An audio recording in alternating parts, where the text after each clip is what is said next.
Hello दोस्तों। तो इस नेक्स्ट लेक्चर में क्लास 9 के मैथ के क्लास में हम पहले चैप्टर की पहली प्रॉब्लम्स जो है एक्सरसाइज फर्स्ट जो होगी प्रश्नावली 1.1 उसकी प्रॉब्लम जो हमारी है वो है दो परिमेय संख्याओं के बीच परिमेय संख्या ज्ञात करना। तो जनरली किसी वैसे बताने के अलावा हम क्या करते हैं, एक्सरसाइज का एक क्वेश्चन ले करके उसको समझा भी देते हैं और आपका क्वेश्चन भी सॉल्व हो जाएगा। तो चलिए, तो सबसे पहले हम ये देख लेते हैं दो परिमेय संख्याओं के बीच में परिमेय संख्या क्या होती है। तो देखिए, कोई भी आप दो परिमेय संख्या लेंगे संख्या रेखा पर कोई भी दो नंबर लेंगे, जैसे यहाँ पे देखिए यहाँ पे 0 है, 1 है, यहाँ पे 2 है। तो 1 2 के बीच में या 0 1 के बीच में कोई भी दो नंबर के बीच में आपकी परिमेय संख्या निकालनी है। तो सबसे पहला प्रश्न कभी कभी ऑब्जेक्टिव में पूछा जाता है कि दो संख्याओं के बीच में कितनी परिमेय संख्या होती है। इसका आंसर नोट कर लीजिएगा, याद कर लीजिएगा। तो दो संख्याओं के बीच में परिमेय संख्या कितनी होती है भैया? अनंत परिमेय संख्या होती। कितनी होती है? अनंत होती है। दो संख्याओं के बीच में कितनी परिमेय संख्या होती है? अनंत परिमेय संख्या होती है। अब इस लेक्चर में हम सीखेंगे अनंत परिमेय संख्या होती है तो उसको निकालते कैसे। जैसे अभी सपोज करो 4 ठो पूछ लिया, 5 ठो पूछ लिया, 6 ठो पूछ लिया, तो वो निकालते कैसे, वो इस पे हम डिस्कस करेंगे। तो उसको डिस्कस करने से पहले प्रश्नावली 6.1 का पहला सवाल हम ले लेते हैं। सॉरी, प्रश्नावली 1.1 का प्रश्नावली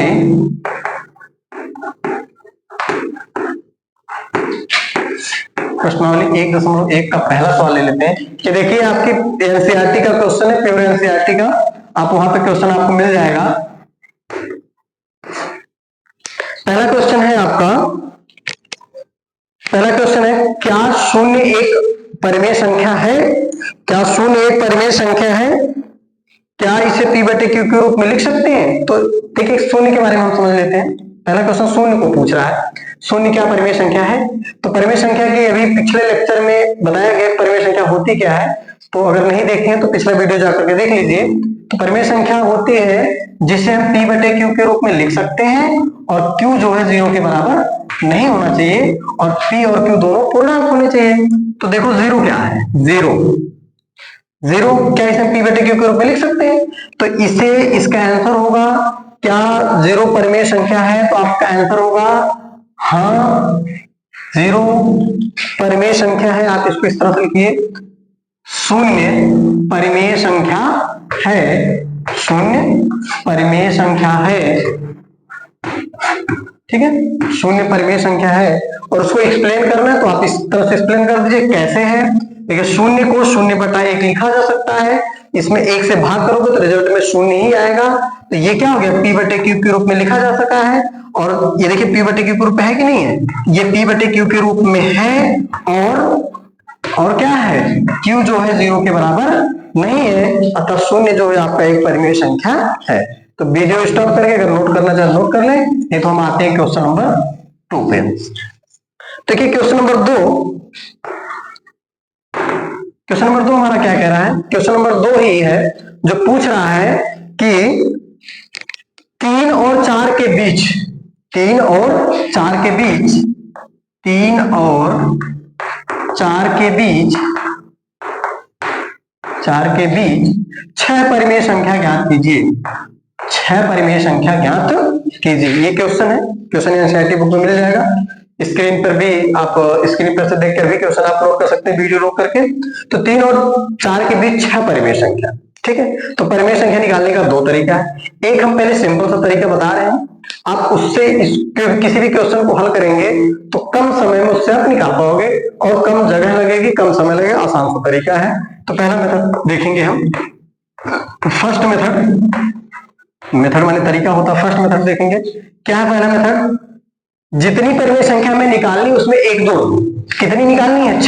6 में 1 जोड़ोगे कितना आएगा? 7। ठीक है, कितना जोड़ दिए? 7। ये वैसे लिखने की जरूरत नहीं है, आप इसको मन में समझ लीजिए। फिर जितना आ रहा है उसी से दोनों संख्याओं में गुणा और भाग कर दो। तो 3 में अगर हम 7 से गुणा और भाग करेंगे तो क्या मिल जाएगा? इस तरह से मिल जाएगा। ठीक है, अब डायरेक्टली इसको लिख सकते हो।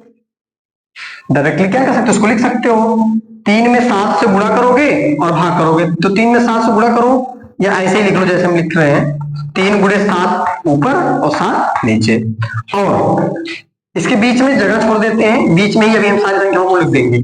इसके बाद 4/7 गुणे 7, क्योंकि नीचे कोई गिनती नहीं थी तो नीचे केवल 7 ही आ जाएगा, ऊपर ही आ जाएगा। अब अगर इसको आप गुणा करोगे तो कितना आ जाएगा, ये आ जाएगा 7 त्रिक 21, 7 त्रिक 21/7, और ये हमारा आ जाएगा 4 से 28/7। इसके बीच हमें 6 निकालनी है, तो ये 21 है, इसके बाद क्रम से बढ़ते चले जाओ, हर नहीं बदलना है, ठीक है, हर वही रहेगा। तो ये हमारा हो जाएगा, पहला जो हो जाएगा वो हो जाएगा 22/7, दूसरा हो जाएगा हमारा 23/7, तीसरा हो जाएगा 24/7, चौथा हो जाएगा 25/7, पांचवा हो जाएगा 26/7, सातवां हो जाएगा 27/7, ठीक है, बस इतना ही आएगा।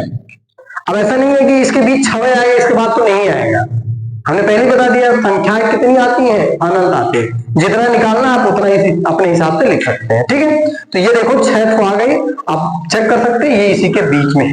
ये पहला मेथड और आसान सा मेथड है, इसको आप अप्लाई कर सकते हैं। चलिए हम दूसरा भी तरीका बता देते हैं। वीडियो अगर अच्छी लग रही हो तो उसको लाइक और सब्सक्राइब करना ना भूलें, और दोस्तों के बीच में इसको शेयर करिए, ठीक है। चलिए हम इसको आगे बढ़ते हैं, इरेज करते हैं। आप वीडियो इसको स्टॉप करके रोक सकते हैं, ये वीडियो स्टॉप करके नोट कर सकते हैं। दूसरा तरीका देखते हैं, दूसरा तरीका सेकंड मेथड।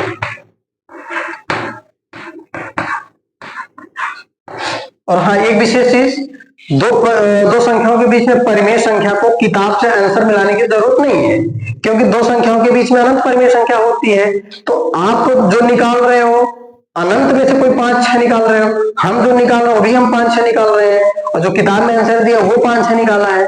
भैया अनंत है ना, उसमें से कोई भी 5-6 निकाल सकते हैं, तो आंसर इसमें मैच करने की जरूरत बिल्कुल नहीं है, ठीक है। चलिए सेकंड मेथड देखते हैं क्या होता है। सेकंड मेथड जो हम पढ़े हैं, अगर दो संख्या ए और बी है, दो संख्या ए और बी है, तो इसके बीच अगर हमें परिमेय संख्या चाहिए, इसके बीच अगर हमें परिमेय संख्या चाहिए, तो वो होती है परिमेय संख्या इसके बीच में जो होती है वो क्या होती है, उसके लिए फार्मूला आप पढ़े होंगे, दोनों को जोड़ दो और उसका क्या कर दो, आधा कर दो। दोनों को जोड़ के उसका क्या कर दो, आधा कर दो, तो उसके बीच का जो परिमेय संख्या है वो आपका ज्ञात हो जाएगा। तो चलिए इसमें 3 और 4 के बीच हम निकाल के देखते हैं। पहली परिमेय संख्या को हम y1 मान ले रहे हैं, ठीक है। पहली परिमेय संख्या को क्या करना है, दोनों को जोड़ करके आधा करना है। तो ये आप इसको कहीं लिख भी सकते हैं, अभी हम लिख रहे हैं 3 + 4/2 आ जाएगा 7/2, ठीक है। 3 और 4 के बीच ये देखो एक संख्या आ गई, हम यहाँ पे लिख दे रहे हैं, यहाँ पे 3 लिख रहे हैं और कुछ दूरी पर लिख रहे हैं यहाँ पे 4, ठीक है, क्योंकि इसी के बीच में हम लिखेंगे। तो 3 और 4 के बीच में एक तो क्या आ गई, 7/2 आ गई, उसको आप यहाँ लिख लीजिए 7/2, ठीक है। अब ध्यान समझिए, अब तो कहोगे कि अब तक तो सर जी 2 नंबर था, दोनों को जोड़ के हमने आधा कर लिया, अब तो 3 नंबर हो गया, आप कैसे निकालेंगे। तो अब भी आपको 2 ही नंबर लेना है, वो 2 नंबर आप कोई भी ले लो, इन दोनों को लोगे तो जो आएगा वो इसके बीच आएगा, तब भी तो रहेगा 3 और 4 के बीच ही भी रहेगा, तो बात वही हुई। और चाहे ये दोनों लोगे तो इन दोनों के बीच में आएगा, जो कि यहाँ आएगा, तब भी वो 3 और 4 के बीच में ही रहेगा। तो इसके बीच में कोई भी 2 नंबर आप लीजिए और निकालिए, तो वो संख्या 3 और 4 के बीच में ही आएगी। तो हम क्रमशः इसी को लेकर के इसी तरह से आगे बढ़ते रहेंगे। चलिए दूसरा निकालते हैं, y2 बराबर, अब देखिए एक नंबर ये आ गया बटे में, वो बटे में नहीं है, तो बटे 2 करने के लिए हम क्या करते हैं, इसको बाहर बटे कर देते हैं और दोनों को क्या करते हैं, जोड़ लेते हैं। 7/2 हो गया प्लस 4 हो गया, 7/2 हो गया और 4 हो गया, और ये जो 1/2 है इसको क्या किया, आधा किया है, ठीक है। तो ये गुणा करो, 4 दूनी 8 7 15, तो ये हो जाएगा 15/2, और गुणे ये जो है तो कितना आ जाएगा, ये 15/4 हो जाएगा। हल कर लीजिएगा आप लोग, भिन्नों का जो घटाना तो आता ही होगा। तो ये 2 चौका 8 7 15/2 इसका रहेगा, 2 इसका, तो 2 दूनी कितना हो जाएगा, 4 हो जाएगा। तो यहाँ अगला नंबर हमारा आ जाएगा 15/4 आ जाएगा 4, ठीक है, 15/4। अब इसी तरह से आप y3 निकाल लीजिए, ठीक है। y3 15/4 और 4 के बीच में निकालना है, 1/2 ये हो जाएगा 15/4 और प्लस 4, ठीक है, तो ये हल करने पर आ जाएगा, आप हल कर लीजिएगा। हम डायरेक्टली कर दे रहे हैं, 4 चौका 16 और 16 5 21 10 31, ऊपर आएगा 31 बटे नीचे कितना आ जाएगा 4 और ये 2, तो 4 दूनी हो जाएगा 8, यानी 31 बटे आपका आ जा रहा है 8 बटे। ठीक है, इसके बाद चौथा आप निकाल सकते हैं, चौथा निकाल लीजिए। y4 इज इक्वल टू 1/2, कितना भैया 31 बटे 8 प्लस हो जाएगा 4, कितना आएगा जोड़ लीजिए, 8 चौका 32, 32 एक 33 और 33 30 63, ऊपर आएगा 63, नीचे 8 रहेगा और ये 2, 8 दूनी आ जाएगा 16, तो हो गया 63 बटा 16। ठीक है, तो इस तरह से 4 निकाल लिए, 2 और निकाला 4 निकाल लीजिए, नहीं तो आप बाकी समझ गए आप कर सकते हैं। तो चलिए हम निकाल ही देते हैं, जैसे इतना निकाल रहे हैं, y5 1/2, किसको किसको जोड़ना है 63 बटे 16 को प्लस जोड़ना है 4 को, तो आएगा 16 चौका 64 और 64 3 आ जाएगा 67, और 67 में 60 जोड़ोगे तो कितना आ जाएगा 67 में 7 7 120 और 7 27 यानी 127, और नीचे आ जाएगा 16 दूनी 32। ठीक है, तो हो जाएगा 127 बटे 32। ठीक है, क्लियर है। आगे एक और निकालना चाहे निकाल लीजिए, y6 1/2, ये नंबर बड़ा हो गया 127, कैलकुलेशन थोड़ी चेक कर लेंगे आप लोग भी, +4, इसको हम जोड़ते हैं। ठीक है, 1/2, 32 का 4 में गुणा करेंगे कितना आएगा 127 प्लस 4 दूनी 8 और 4 तिहाई 12, 128 आएगा, और ये नीचे आ जाएगा 32। ठीक है, तो ये सॉल्व करने पर आ जाएगा हमारा 8 7 15 आ गया, और 2 2 4 1 5 आ गया, 8 7 15, 2 2 4 1 5, 1 1 2 बटे 32 दूना 64, तो आ गया 255 बटे 64। तो ये देखिए, ये दूसरा मेथड था जो कि देखो कितना कैलकुलेटिव है, तो इसको अप्लाई करने की आपकी जरूरत नहीं है। जो दूसरा तरीका बताया गया वही आपका सबसे बेस्ट तरीका है, तो आप उस तरीके को अपना करके आप क्वेश्चन को सॉल्व कर सकते हैं। आप इस तरीके से भी आप इंटरेस्टेड हैं, आपको कैलकुलेशन अच्छी लगती है, तो आप इसका भी प्रयोग कर सकते हैं। ठीक है, तो चलिए अब नेक्स्ट क्वेश्चन हम देख लेते हैं। तो इसमें नेक्स्ट क्वेश्चन है, अब इसी लेक्चर में इसमें ज्यादा क्वेश्चन है नहीं, 4 क्वेश्चन है, तो इसी लेक्चर में हम इस प्रश्नावली को खत्म कर देते हैं। चलिए क्वेश्चन नंबर 3 को देखते हैं। क्वेश्चन नंबर 3, वीडियो में बने रहिए धैर्य पूर्वक, पूरा अच्छे से समझ में आएगा।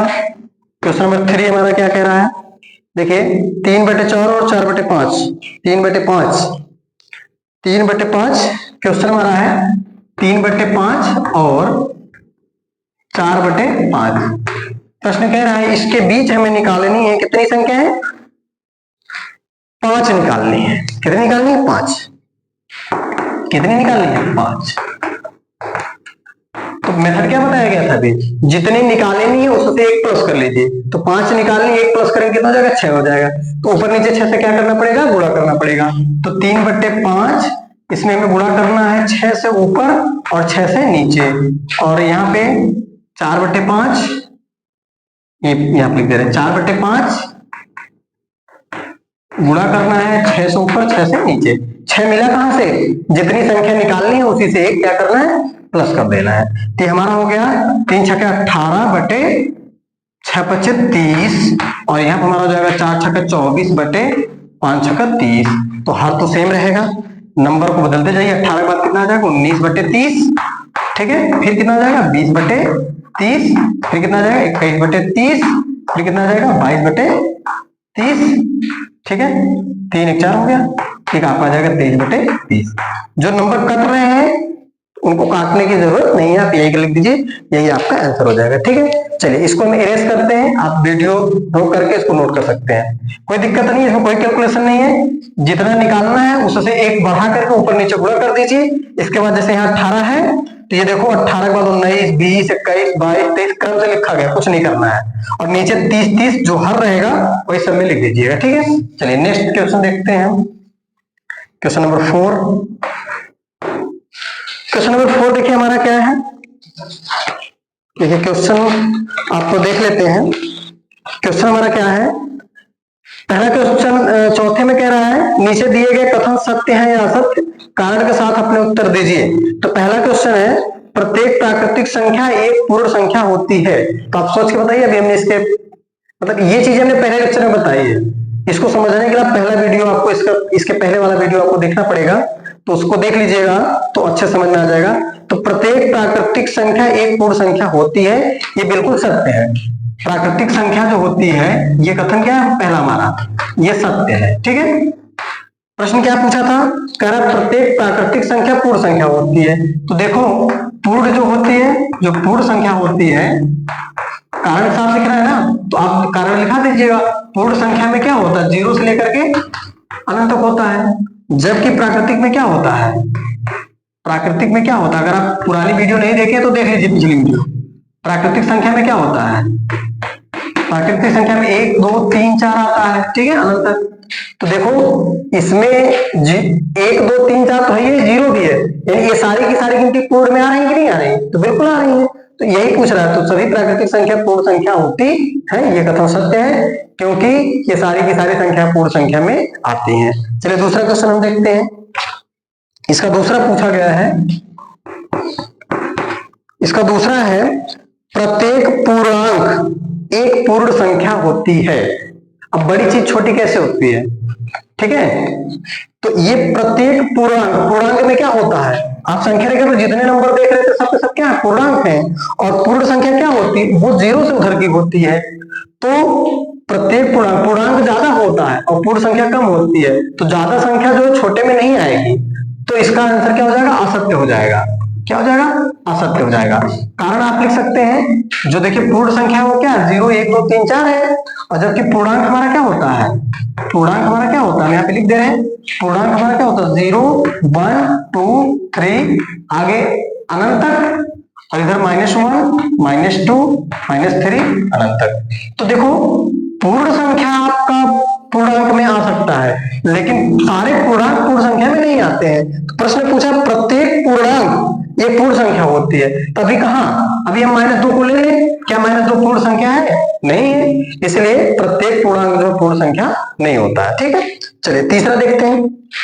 इसका तीसरा पूछा रहा, तीसरा क्वेश्चन पूछा गया है प्रत्येक परिमेय संख्या एक पूर्ण संख्या होती है। ये भी उल्टा पूछ रहा है, परिमेय संख्या तो पूर्णांक से भी बना होता है। परिमेय संख्या जो होती है हमारी, परिमेय संख्या,